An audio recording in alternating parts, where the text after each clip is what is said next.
Hana stared at the holographic display. Floating above the conference table, numbers and charts filled the air with cold blue light. She was a Veltran, and her scaled skin reflected that light.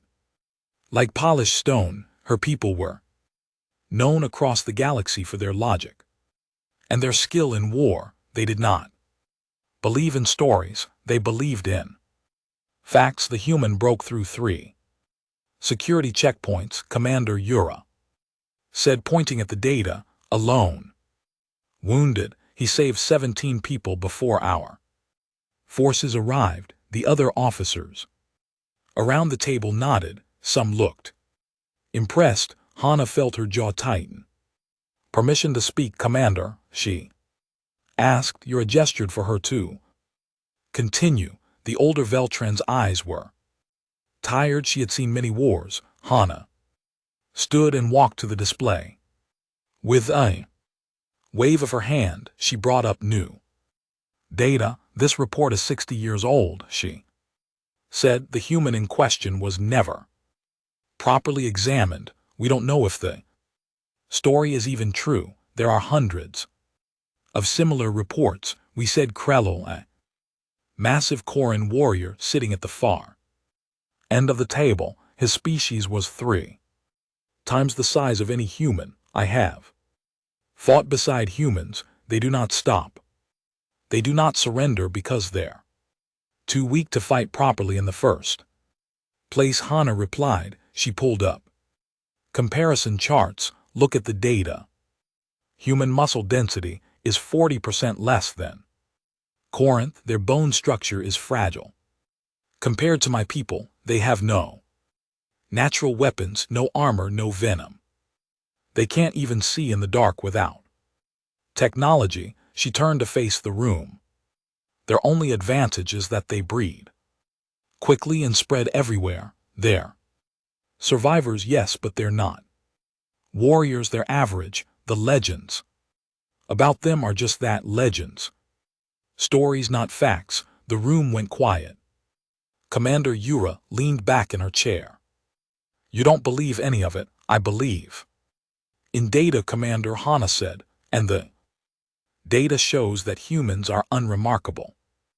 We've elevated them in our minds because they remind us of ourselves, underdogs, survivors. But in actual combat capability, they rank below 27 other species in the coalition, and yet the coalition continues to hire them, Yura said softly. A mistake based on old propaganda, Hana insisted. She returned to her seat. We should be investing in proven warriors, Koran heavy infantry, Velthan tactical units, even Sparks. Hunters, not humans. Krell, the Koran, laughed. It was a deep rumbling sound. You are a young analyst, Hana. You have read about war. I have fought in it. There is a difference. Hana felt her scales flush darker, a sign of irritation among her people. I have analyzed 300 combat scenarios, warrior Krell. My predictions have been 94% accurate. I don't need to fight to understand fighting, perhaps, Krell said, still smiling, but you have never fought beside a human. The meeting continued, but Hana barely listened. She was already composing her official report in her mind. 3 days later, she submitted it to the Galactic Council. The title was simple: a logical assessment of human combat capability, separating myth from reality. In the report, she laid out her case with careful precision. She compared human physical abilities to 30 other species. She analyzed their equipment, their tactics, their win-loss ratios, every chart, every graph, every calculation pointed to the same conclusion: humans were average, the legends were false. The council was wasting resources. She ended the report with a recommendation: reduce human contracts by 60% and invest in species with proven superior Capabilities. 2 weeks later, Commander Yura called her back to the conference room. Hana expected praise. Instead, Yura looked disappointed. Your report was read by the council, the commander said, and Hana asked, hopeful, and they ignored it. Yura replied, we have a situation developing in the disputed zones. High-risk escort mission. The council has already approved the team. She pulled up a roster. Hana scanned the names and species, then she saw it too. Humans on the list. No, Hana said. Immediately, Commander, my report clearly shows. I read your report. Analyst Yura interrupted. The council read your report. They hired the humans anyway, but why? Yura stood and walked to the window. Outside, ships move through space like slow fish in a vast ocean. Because sometimes Hana experience matters more than data. The council members are old. They've seen humans fight. They trust what they've seen more than what your charts tell them. Hana wanted to argue, but she knew it would be useless. What is my role in this mission? You will observe and document. Yura said, consider it a field study. You want to prove humans are overrated. Here's your chance. Go with the team. Watch them in actual combat, then write a new report based on what you see, not what you calculate. It was a challenge. Hana recognized that, but it was also an opportunity. She would go on this mission. She would observe these humans carefully, and she would prove once and for all that the legends were false. When do we leave? Hana asked. 3 days, Yura said. The transport leaves from Bay 12. Your humans will be there. Hana nodded and left the office. As she walked through the station's corridors, she thought about the mission ahead. She had never actually met a human before. She had studied them, analyzed them, written about them, but she had never stood in the same room as one. She wondered what they would look like. Probably small, definitely weak, maybe. They would be boastful, trying to live up to their false reputation, or maybe they would be quiet, knowing deep down that they didn't belong among real warriors. Either way, Hana was ready. She had her recording equipment, she had her analytical tools, she had her sharp mind and her detailed knowledge of combat theory. In 3 days she would meet these legendary human warriors, and in 3 days she would begin gathering the evidence that would finally put the myths to rest. The truth, Hana believed, was always found in data, and data did not lie. She had no way of knowing how wrong she was. The transport ship was called the Horizon's Edge, and it smelled like recycled air and engine oil. Hana arrived at Bay 12 early, her observation equipment packed carefully. In 2 cases, she wanted to see the team assemble. She wanted to watch how the humans interacted with the others. The first to arrive was Krellel, the massive Koran warrior from the council meeting. He nodded to Hana but said nothing. His armor made heavy sounds against the metal floor. Next came 3 spar hunters, their thin bodies moving with liquid grace. They spoke to each other in clicks and whistles. Then the humans arrived. Hana had expected. She wasn't sure what she had expected. Maybe something dramatic, maybe warriors who looked dangerous or impressive. What she got instead was 2 ordinary-looking men in plain gray uniforms. The first human was of average height with dark hair cut very short. His face had several scars, including one that ran from his left eyebrow to his cheek. He carried a large bag over one shoulder and moved with calm, measured steps. His eyes scanned the bay carefully. noting every exit and every person. The second human was younger and slightly shorter. He smiled easily and carried a medical case marked with a Red Cross symbol. His uniform was identical to the first human's, but he wore it more loosely, more comfortably. You must be analyst, Hana, the younger human said, walking over with his hand extended. I'm Wu Jin, field medic. That's TJO, he's our combat specialist. Hana looked at the extended hand. She knew this was a human greeting custom. Slowly she reached out and grasped it. The human's hand was warm and soft. No claws, no scales, just skin. I am Hana, she said. I am here to observe. Observe away, Wu Jin said cheerfully. We've got nothing to hide. TJO approached but didn't offer his hand. He simply nodded once. Analyst, he said. His voice was quiet but clear. Warrior, Hana replied, though she felt strange using the title. TJO's mouth moved slightly. It might have been a smile. Just TJO is fine. The rest of the team arrived over the next hour. There were 12 members in total, representing 6 different species. The team leader was a veteran like Hana, a veteran soldier named Commander Juan. She was older than Hana, with scars across her scales and a missing finger on her left hand. We leave in 30 minutes, Juan announced. Standard escort mission.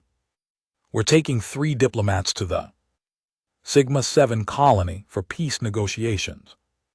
The area is contested territory. Expect trouble. The team began loading onto the ship. Hana watched TJO carefully. He checked his weapons 3 times. He tested his armor seals. He filled several water containers and attached them to his belt. He moved methodically, like he was following a checklist in his mind. He's very careful, Hana noted, speaking into her recording device. Possibly because humans are fragile and he knows it. During the flight, which took 6 hours, Hana continued her observations. The humans sat together in one corner of the transport bay. Wu Jin talked constantly, telling stories and making jokes. TJO mostly listened, occasionally adding a quiet comment. Hana drifted closer, pretending to check her equipment while she listened, and then the entire station lost gravity. Wu Jin was saying, everyone floating around like confused fish. But did TJO panic? No, he calmly pushed himself to the emergency controls and fixed it. Meanwhile, I was spinning in circles and trying not to throw up. You did throw up, TJO said. Minor detail, Wu Jin laughed. One of the Sparks hunters slithered over to them. Is it true, the hunter asked, that humans can survive for days without water? We can survive about 3 days, Wu Jin said, but we definitely don't want to. We're pretty miserable after even 1 day, and you can heal from broken bones. The Sparks continued.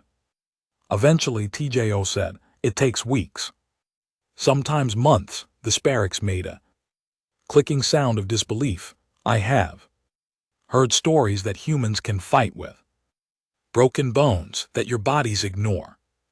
Injuries? Hana leaned forward, interested in Teju's answer. Pain hurts us just like everyone else, TJO said quietly. We're not immune to it. We just sometimes we don't have a choice but to keep going anyway. That sounds like foolishness, Hana said, speaking up from where she stood. Fighting with injuries only causes more damage. TJO looked at her. His dark eyes were steady and calm. You're right, he said. It is foolish and it does cause more damage.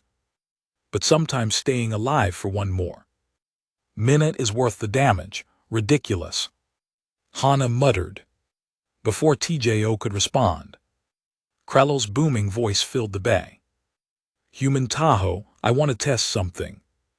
The large Koran stood and moved to the center of the bay. The ship had a small training area with padded floors. Krell gestured to it. Fight me, Krell said.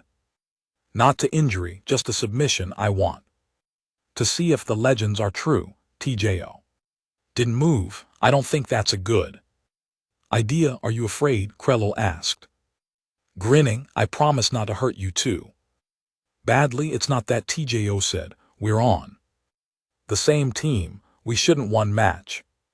Krell insisted. Quick, clean, professional. Commander Ju sighed. If both parties agree, I'll allow it, but Krell, if you injure him before we even reach the mission zone, you'll answer to me. Krell nodded eagerly. Everyone in the bay turned to watch. Hana moved closer, her recording equipment ready.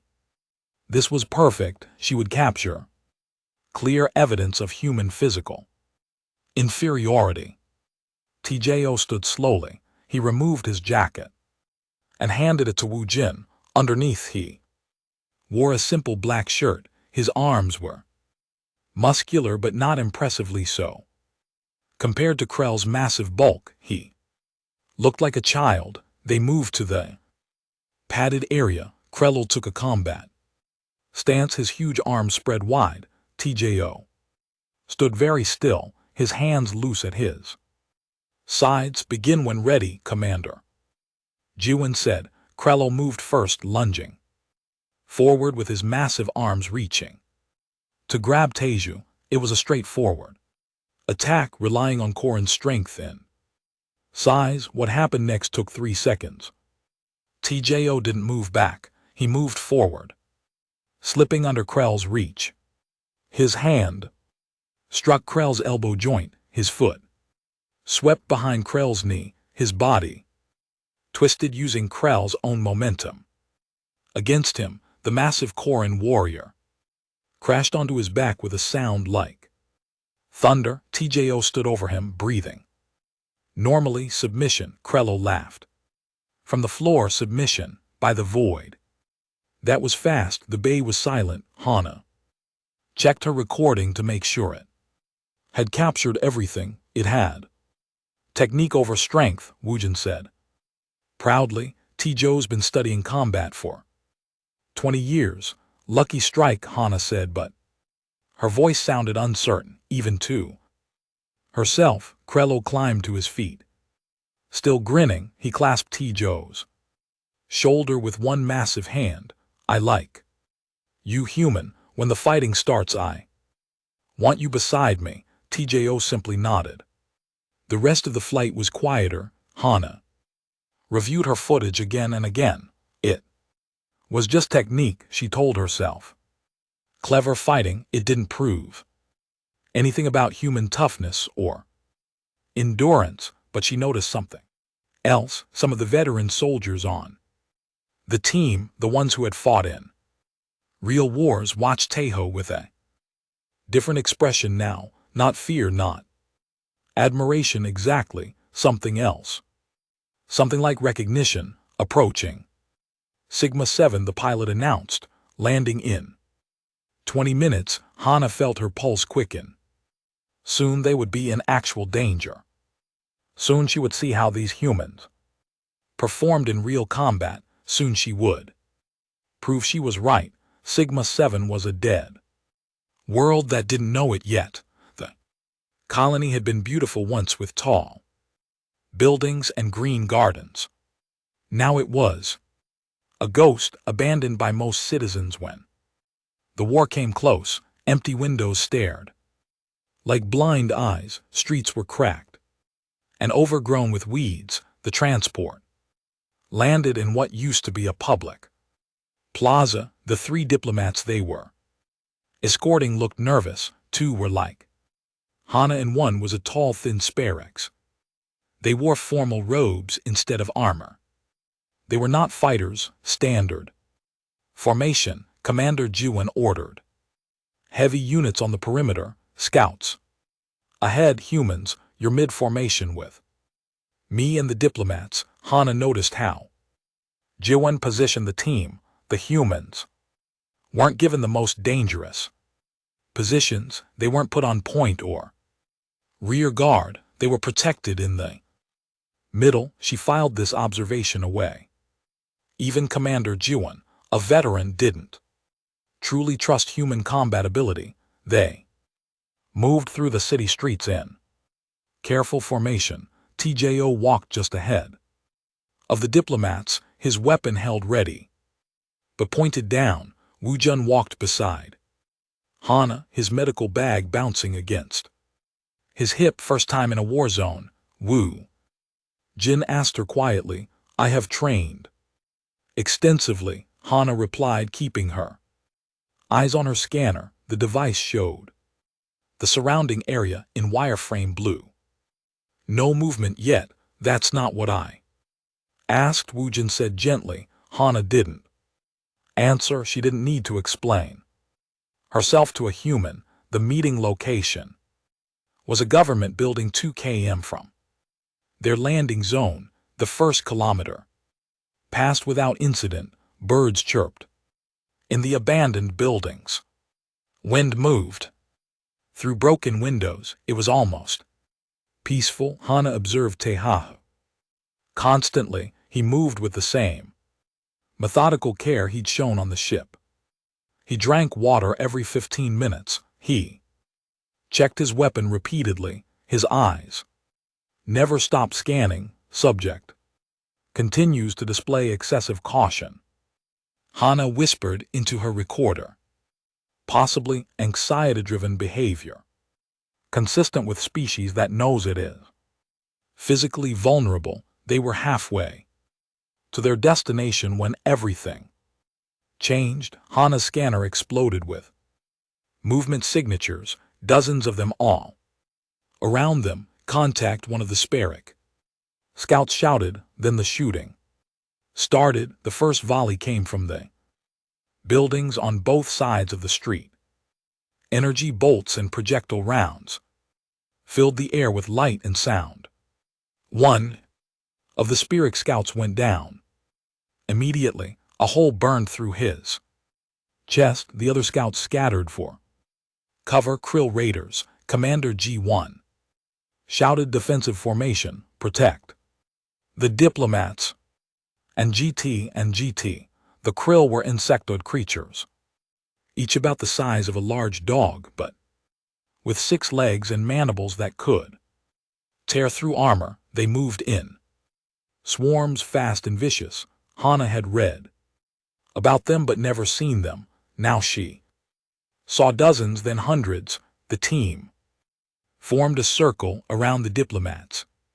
Krell and the other heavy warriors took the outer positions, using their bodies as shields. The humans stayed in the middle circle, weapons firing in controlled bursts. Hana crouched behind an abandoned vehicle, her scanner showing the terrible truth. More signatures kept appearing. The Krill were coming from everywhere. We need to fall back, someone shouted. Negative, Jiwon responded. We can't leave the diplomats exposed. Hold position. But the position couldn't hold. Hana knew it. Her analytical mind calculated the odds automatically. 12 defenders against more than 200 attackers. The math was simple and cruel. They were going to die. Here, a Krill broke through the defensive line. It was fast, too fast. It went straight for one of the Velran diplomats. Hana watched it happen in slow motion, her body frozen with fear. TJO moved faster. He dropped his rifle and pulled a sidearm in one smooth motion. 3 shots, each one precise. The Krill dropped dead 2 meters from the diplomat. Stay down, TJO commanded, his voice sharp and clear. Despite the chaos, the battle continued. Hana's people were good fighters, trained and disciplined, but there were too many Krill was wounded, a deep cut. Across his shoulder, 2 more team members were down, not moving. Hana's scanner chirped. She looked at it and felt her heart's freeze. A building 3 blocks away showed signatures, human signatures. The diplomats, they'd been separated from the group during the fighting. Commander Hana shouted. The diplomats, they're trapped in a building to the east. G1 looked at her scanner, then at the battlefield around them. Her face showed the same calculation Hana had already made. They couldn't fight through this swarm. They didn't have the numbers. All units fall back to the transport. G1 ordered. We'll circle around and there's no time, TJO said. Quietly, he was reloading his rifle, his hands moving with practice speed. Krill will find them in minutes. We can't reach them, Juan said. Look at the scanner. There are at least 40 hostiles between us in that building. I can reach them, TJO said. Everyone stared at him, even in the middle of combat. That statement made them stop. That's suicide, Hana said. The words came out automatically. My analysis shows a 97% casualty probability for a single unit attempting that route. TJO looked at her. His face was calm, almost peaceful. Probably, TJO. No, Wu Jun said. His usual cheerfulness was gone. We need a better plan. There isn't a better plan, TJO replied. He checked his ammunition. I've got enough rounds for the approach. I can get them out. You'll be killed. Commander G1 said. It wasn't an argument, it was a statement of fact. Maybe, TJO said. He looked at the building where the diplomats were trapped. The distance was about 200 m, but it might as well have been 200 km. The streets were swarming with Krill. But maybe is better than definitely. If I don't go, they definitely die. Human logic is defective, Hana muttered, but she felt something strange in her chest. Not agreement, not understanding. Something else. TJO turned to Wu Jin and handed him his identification tags. 20 minutes, he said. Wu Jin took the tags. His hands were shaking. 20 minutes, he repeated. Then he pulled extra ammunition from his own belt and pressed it into TJO's hands. Make it 30. You're always late, TJO smiled. It was the first real smile Hana had seen from him. 30 then. He moved to the edge of their defensive position. Commander Juan grabbed his arm. This is insane, she said. Yes, TJO agreed. Will you cover my initial advance? Juan stared at him for a long moment. Then she nodded. On your mark. TJO took 3 deep breaths. Hana watched him through her recorder. She saw his hands tighten on his weapon. She saw his jaw clench. She saw him do something strange. He closed his eyes for just a moment, his lips moving silently. Then his eyes opened. Mark, he said. The team opened fire, creating a brief gap in the Krill swarm. TJO ran forward into the gap. He didn't run like someone trying to survive. He ran like someone who had already accepted death and decided it didn't matter. Hana activated her observation drones, small flying cameras that would follow Taeho and record everything. She had to see this. She had to know. She watched her scanner as TJO's signature moved deeper into the swarm of Krill markers, alone, surrounded, moving forward. This is crazy, Wu Jun whispered beside her. This is absolutely crazy. It's human, Krell said from where he sat, pressing a cloth against his wounded shoulder. His voice was respectful. I've seen it before. They go anyway. They always go anyway. Hana watched the Screen, her analytical mind was screaming that this was illogical, wasteful, doomed to fail, but another part of her mind, a part she usually ignored, whispered something different. It whispered brave. She pushed the thought away and focused on her observations. She would record what happened next. She would document the failure of human tactics. She would prove with video evidence that the legends were false. She had no idea what she was about to witness. Hana's drones followed TJO through the ruined streets.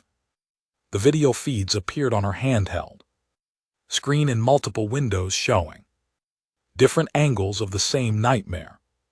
She had never seen anything like what she was watching. The first engagement happened 30 m from the defensive line. 3 krill came at TJO from a side alley. He killed 2 with precise shots, and the third with a knife as it leaped at him. The blade caught it midair and TJO used its momentum to throw it into a wall. He kept moving forward, no hesitation, no stopping to celebrate the kill or check for more threats, just forward. His heart rate is elevated, Hana said, reading the medical data. Her drones collected 140 beats per minute. That's dangerous for humans. That's his resting combat rate, Woo-jun said, quietly, watching over her shoulder. Wait until the adrenaline really kicks in. 50 m. A group of 6 krill blocked the street ahead. TJO didn't slow down. He threw something, a grenade, and ran toward them. Even as it exploded, he emerged from the smoke with his rifle, firing. The krill scattered. 4 died. 2 escaped. Hana noticed something. TJO wasn't trying to kill every enemy he saw. He was killing the ones in his path and avoiding the rest. It was efficient, logical, even. Heart rate 160. She reported 70 m. This was where things changed. A krill shot him. Hana saw it happen on her screen. The energy bolt caught TJO in his left shoulder, spinning him around. He stumbled, went down on one knee. He's hit, Hana said. The mission has failed, but TJO didn't stay down. He stood back up. His left arm hung strangely, clearly injured. He switched his rifle to his right hand and kept moving forward. What is he doing? Hana asked. He's injured. He should retreat, he said. 20 minutes, Woo-jun replied. His voice was tight with worry. He's got 19 left. 100 m. TJO was halfway to the building. His medical readings on Hana's screen were getting worse. The shoulder wound was bleeding. His heart rate was now 180 beats per minute. His body temperature was rising. This is beyond safe limits, Hana said. His body should be shutting down. Humans don't shut down, Krellel said. From behind her, the big Koran had moved closer to watch the screens. Not until they're dead, sometimes not even then. A krill jumped from a window above TJO. It landed on his back, mandibles reaching for his neck. Hana saw TJO twist, throwing himself backward into a wall. The impact crushed the krill against the concrete. It fell away dead. But the impact had cost him. Hana's medical sensor showed new damage, possibly cracked ribs. 120 m. TJO's rifle clicked empty. He dropped it and drew his sidearm without breaking stride. The weapon was smaller, less powerful. 4 krill charged him from a collapsed storefront. He killed them all, one shot each. 4 bodies. Heart rate 190. Hana whispered. Adrenaline levels are toxic.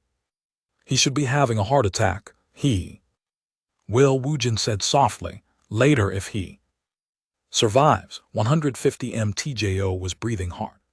Now, Hana could see it in the way his chest moved. His left arm was useless.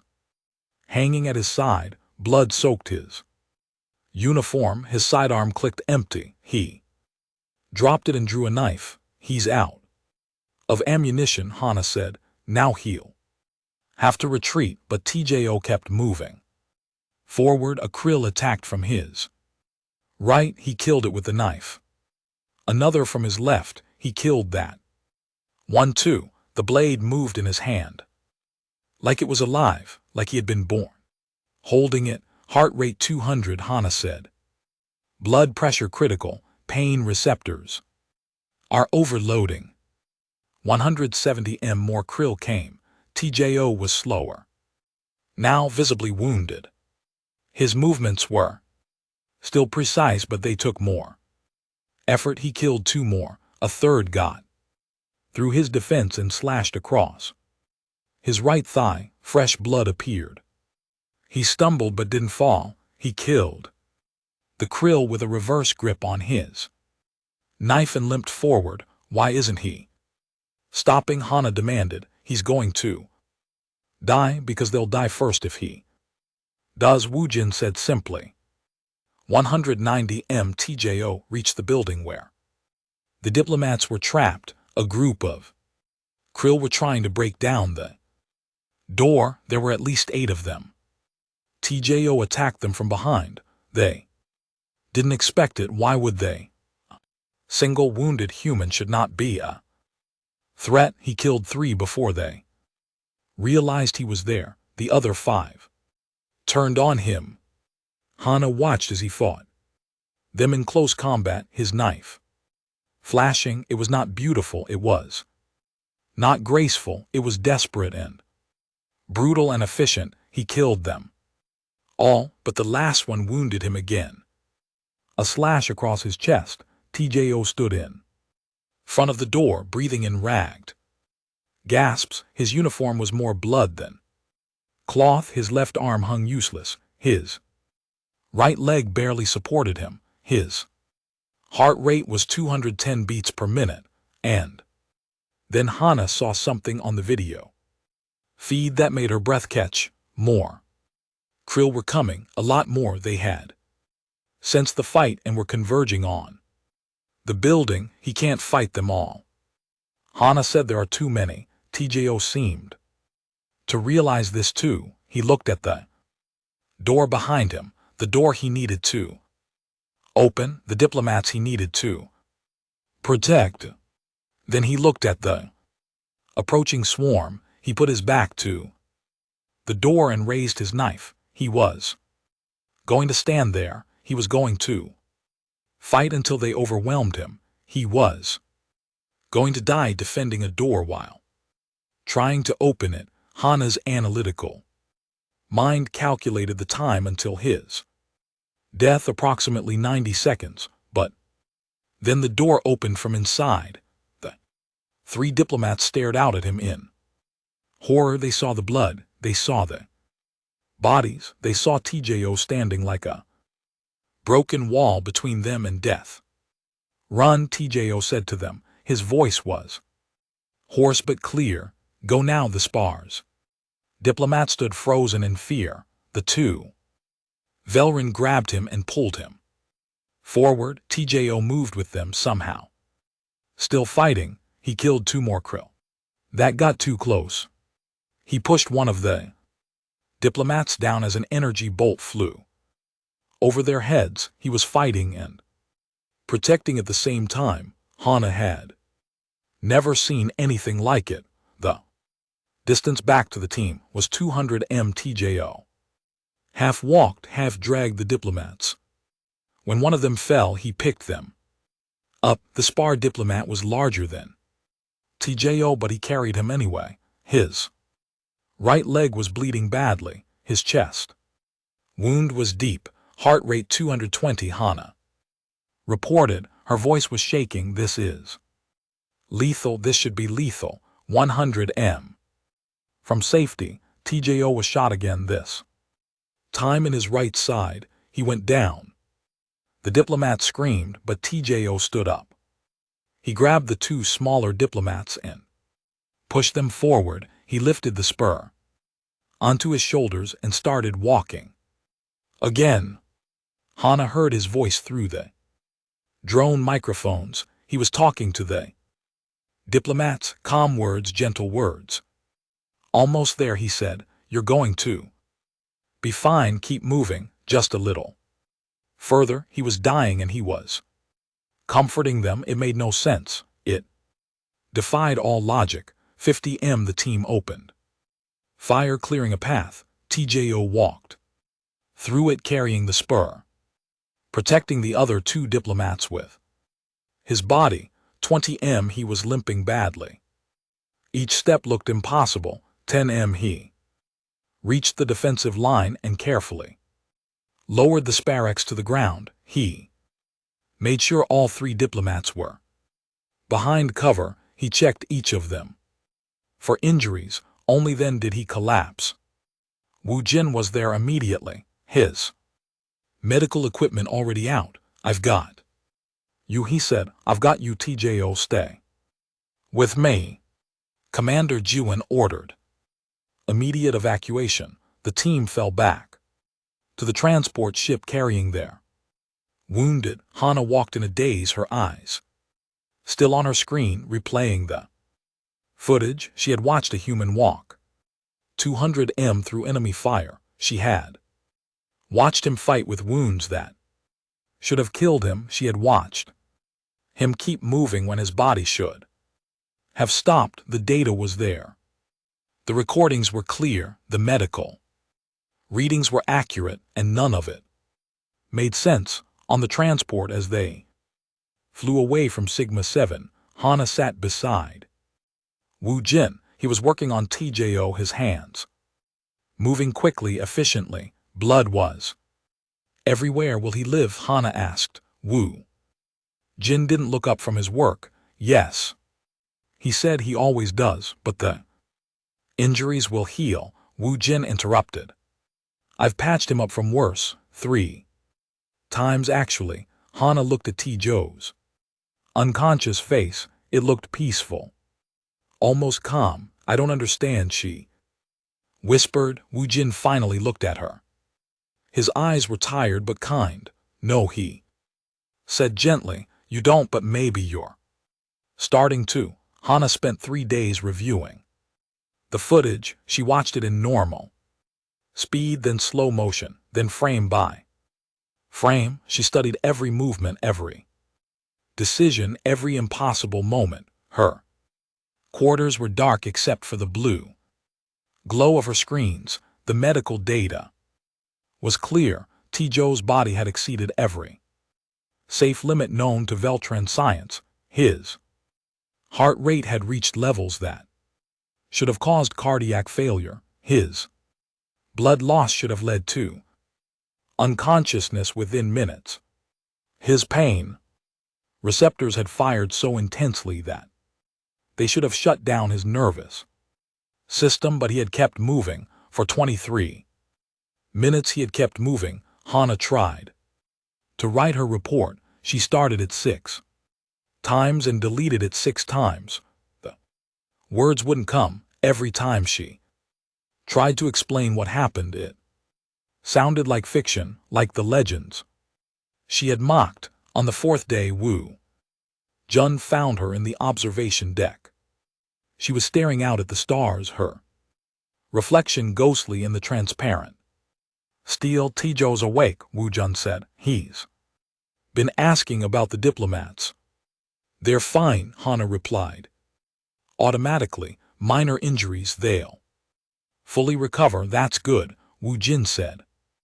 He stood beside her, looking out at the same stars. You've been watching the footage? It wasn't a question. Yes, and Hana was quiet for a long moment. I don't understand it, she finally said. The data is clear. What he did was impossible, but he did it anyway. Welcome to working with humans, Wu Jun said with a tired smile. We specialize in doing impossible things, but why?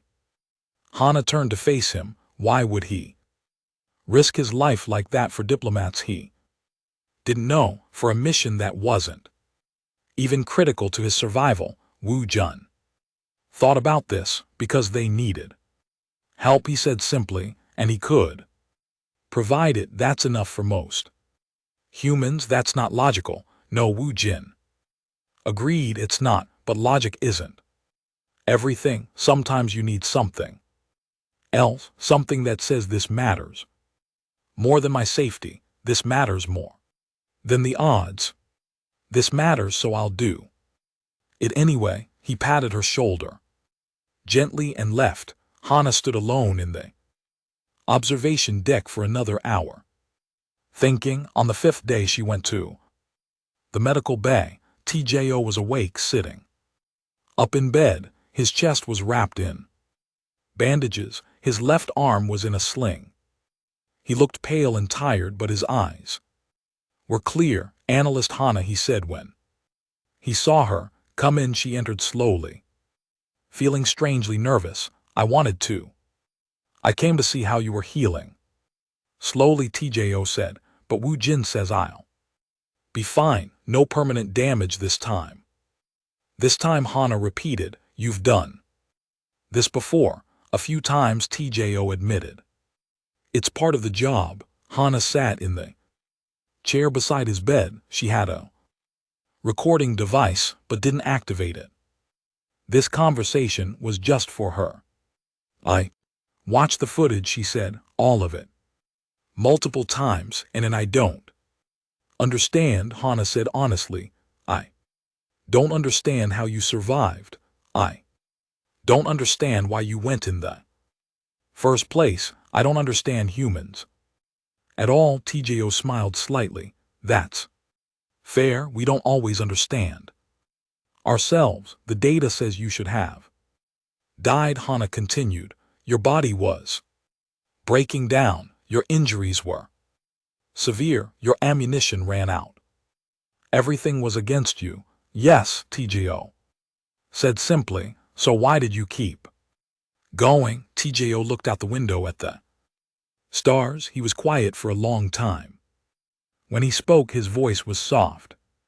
Because stopping meant they died, he said, and I wasn't ready to accept that. But you could have died yourself. Yes. That's not logical. No, TJO agreed. He looked back at her, but it's human. Logic is important. Strategy is important. Calculation is important. But sometimes you need to look at the impossible and say, I don't care. I'm going anyway. Hana felt something shift in her understanding. It wasn't data. It wasn't analysis. It was something deeper. You were afraid, she said. It wasn't a question. She had seen his heart rate, his stress hormones the entire time. You were terrified every second. TJO confirmed. Fear is healthy. It keeps you alert. It makes you careful. Then how did you move forward? Because fear tells you about danger. TJO said it doesn't tell you what to do about it. That's what courage is. It's not the absence of fear. It's doing what needs to be done despite the fear. Hana thought about her own fear during the battle. She had frozen. She had calculated odds and probabilities. Instead of acting, she had been logical. And TJO had saved 3 lives while she watched. Before you went, Hana said, I calculated your chances. 97% probability of death. Sounds about right, TJO said. But you went anyway. Yes, why? TJO shifted in his bed, wincing slightly. My people have a saying, the only way to guarantee failure is to never try. 3% is small, but it's not 0, and those diplomats deserved better than 0. Hana was quiet. She thought about her report sitting unfinished in her quarters. She thought about all the data she had collected. She thought about the legend she had mocked. I was wrong, she said finally. The words were hard to say about humans, about you. I thought the legends were exaggerations. Stories to make your species seem more impressive, and now I think the legends don't tell enough, Hana said. They talk about human warriors who don't surrender, who fight through impossible odds, who refuse to give up. But they don't explain why. Why do you think we do it? TJO asked. Hana considered carefully. Because you're stubborn, she said. Because you refuse to accept what logic tells you. Because you look at impossible odds and see possibility instead. That's part of it, TJO agreed. But there's more. Hana continued. You do it because you care, because you believe that trying matters even if you fail, because saving one life is worth risking your own. TJO smiled. Now you're starting to understand. I'm trying, Hana said, but I'm Velrin. We're not built like you. We follow logic and strategy, and that's valuable, TJO said. The galaxy needs logical thinkers, it needs strategists and analysts, it needs people like you who calculate the odds and plan carefully, but it also needs people who sometimes ignore the odds and do the impossible thing anyway. You're not superior to us, Hana said. It was important to say this. Your species isn't stronger or faster or tougher. No.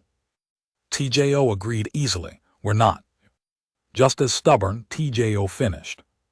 Persistent, too dumb to know when we're beaten. Pick your favorite description. Hana surprised herself by laughing. It was a short laugh, almost a bark, but it felt good. All of those, she said.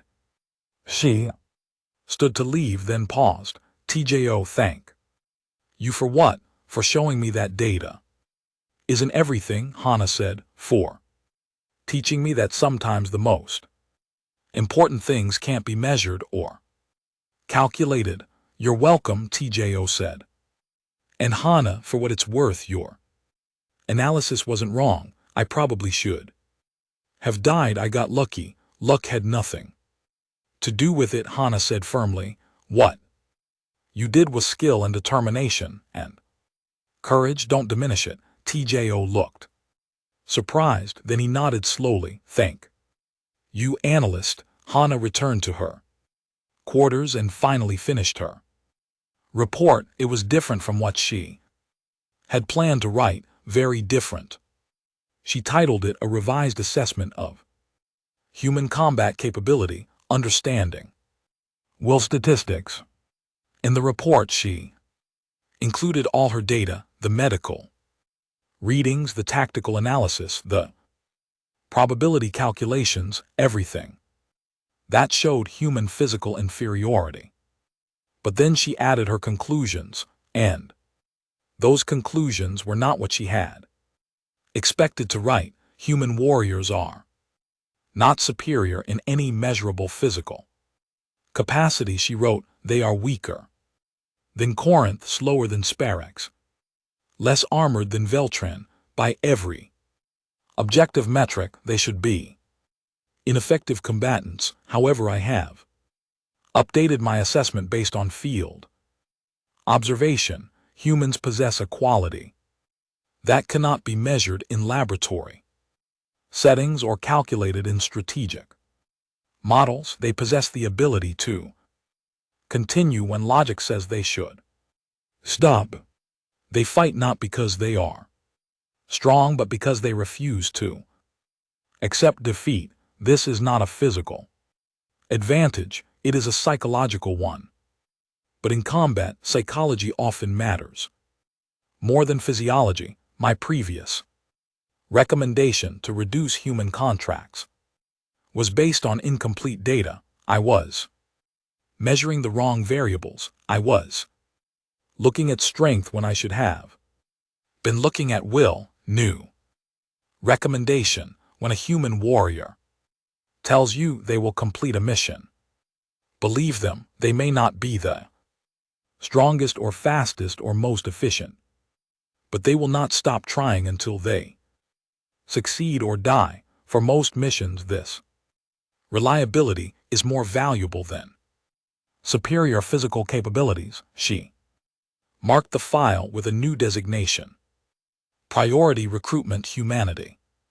Then she added one final note just for herself. Some legends are true and some truths are more impossible than any legend. 3 weeks later, Hana was back at the council station. Commander Yura called her to the same conference room where this had all started. I read your report, Yura said. All of it? And Hana asked. Yura's scale shifted to show amusement. And I believe you learned something valuable. I learned that I was arrogant, Hana said.